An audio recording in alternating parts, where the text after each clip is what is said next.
Bismillahirrahmanirrahim. Assalamualaikum warahmatullahi wabarakatuh. Jumpa lagi bersama saya Bayu Ilham Kuncoro di Catatan Pengacara Muda. Hari ini saya bersama Ahmad Farhan Kodumi. Oke, ini rekan kita juga sama seperti sebelumnya. Nah, hari ini kita mau jawab pertanyaan ya. Jawab pertanyaan dari teman-teman ya. Ada yang udah pada numpuk nih pertanyaan. Oke. Nah, yang pertama dari Ibu Indah gitu ya. Dari Ibu Indah katanya Pak mau nanya gitu kan,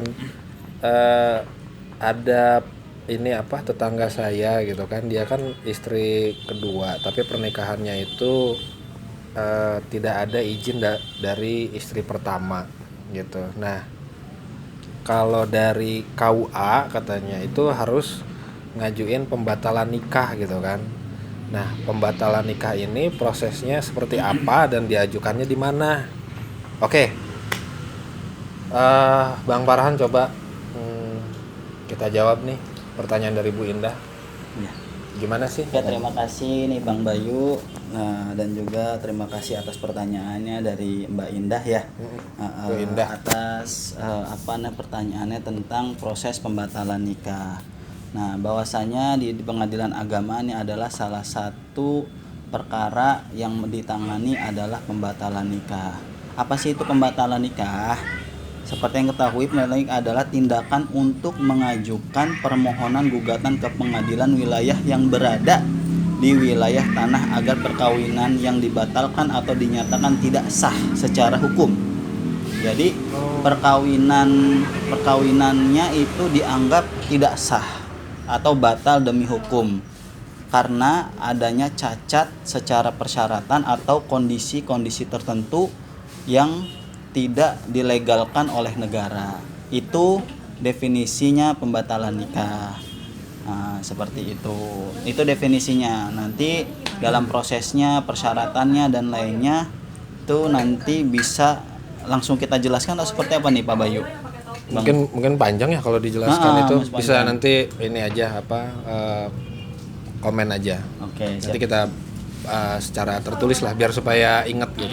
Iya, yang pada intinya gini, biar lebih jelas bahwasanya pembatalan nikah ini pernikahan yang tidak sah secara hukum dikarenakan syarat-syaratnya pernikahan yang tidak terpenuhi atau kondisi-kondisi tertentu yang menyebabkan pernikahan tersebut tidak sah. Seperti itu. Contohnya misalkan dia nikah, kalau kondisi tertentu dia nikah dengan nikah negara, akan tetapi dia masih berstatus suami atau suami orang atau istri orang lain. Nah, ini karena tidak adanya izin, atau kalau misalnya laki-laki itu izin poligami.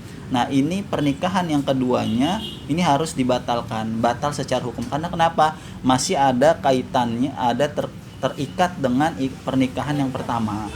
Seperti itu. Nah, ini kondisi-kondisi tertentu. Atau mungkin bisa juga persyaratan-persyaratan yang tidak mencukupi. Misalkan dalam proses pernikahannya, persyaratannya misalkan dia statusnya apa gitu kan, ada kebohongan-kebohongan dalam pernikahannya gitu kan, yang mana ditemukan setelah pernikahan.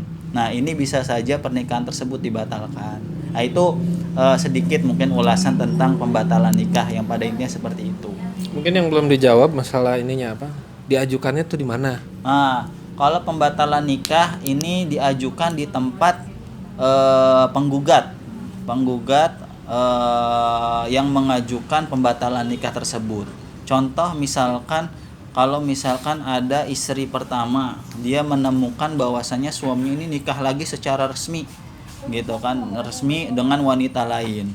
Nah, artinya dia melakukan pembatalan nikah di tempat tinggal penggugat tersebut.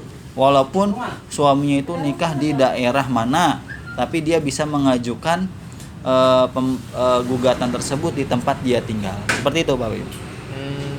Gitu ya. Oke, kalau kayak gitu. Terus kalau mengenai biaya dan lain sebagainya itu nanti bisa langsung ditanyakan gitu kan di kolom komentar gitu kan, karena tiap tempat tuh beda-beda. gitu kan, radiusnya, wilayahnya gitu kan. Memang ini permasalahan ini agak lumayan pelik sih ya, agak lumayan pelik dan detail. Cuman kita seenggak-enggaknya udah ngasih gambaran kurang lebih seperti itulah. Kalau misalnya ada yang kurang paham, kurang mengerti gitu kan, lebih detail, itu bisa langsung datang ke kantor kita boleh. Di mana kantor kita ya? Kita beralamat di Cibinong, di Pemda Cibinong. Lebih tepatnya itu di depan Pengadilan Agama Cibinong. Hanya di Cibinong aja? Kebetulan kantor kita ada beberapa ya. Yang utama sih yang lebih sentral itu kita di Cibinong, ada juga di Cikarang. Cikarangnya di mana? Di Cikarang itu di Cikarang Barat, di Desa Telaga Murni. Nah, nanti bisa di sana dikontak, kebetulan di sana ada staf juga yang jaga. Nanti kalau ke Cikarang bisa-bisalah di komen di situ, minta nomor telepon dan sebagainya, bisa konsultasi. Ada juga di Jakarta Utara juga ada. Kebetulan kalau di Jakarta kita ada kantor gabungnya dengan yayasan situ. Gitu ya. Jadi ada beberapa tempat lah di wilayah yang bisa dikunjungin nantinya. Tapi sebelum itu ya diharapkan sih dihubungin dulu nih ya tim pengacaranya biar lebih enak seperti itu. Oke. Terima kasih untuk Bang Farhan untuk penjelasannya dari pertanyaan Bu. Tadi Bu siapa sih? Bu Indah. Oh iya, Bu Indah. Maaf. Bu Indah, mungkin seperti itu ya penjelasan secara globalnya gitu ya, yang kita bisa jelasin. Mudah-mudahan bisa bermanfaat penjelasan dari kita, mudah-mudahan sih jelas gitu lah ya. Oke, cukup sekian vlog dari kita mengenai apa sih pembatalan nikah gitu ya. Sampai jumpa di vlog-vlog kita selanjutnya. Oke, salam catatan pengacara muda. Assalamualaikum. Waalaikumsalam.